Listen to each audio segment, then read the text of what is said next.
One thing that is also important is that the success of students from disadvantaged social backgrounds. And I want to show you something. It's not just a question, in the case of Italy, of some regions doing not very well, or some schools not doing very well. You can see actually that performance improvements are possible and necessary in most regions and in most schools. This is the share of variability in the quality of learning outcomes that lies between schools. But this is the share of variability that lies in every school. So you can actually see in the case of Italy, about half of the performance variation that you see does not lie between regions, that does not lie between schools, but it lies inside the classroom. A lot of students falling behind, and not all of that is explained by social background.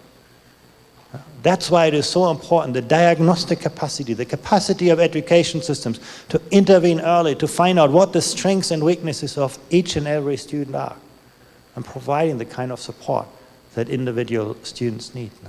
Very, very important aspect. And at the top end of the distribution, you can see Italy improving very rapidly as a country, as a whole, but when you look at the share of students doing really well, demonstrating advanced, creative skills in mathematics, you can still see Italy trails quite far behind this. No?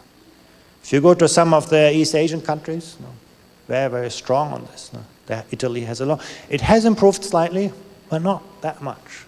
Italy is still sort of the excellence in education. No? And excellence and equity are not excluding each other either. That's also one of these common myths in education that we often have. If you focus on excellence, you lose out on equity. There's no evidence supporting that.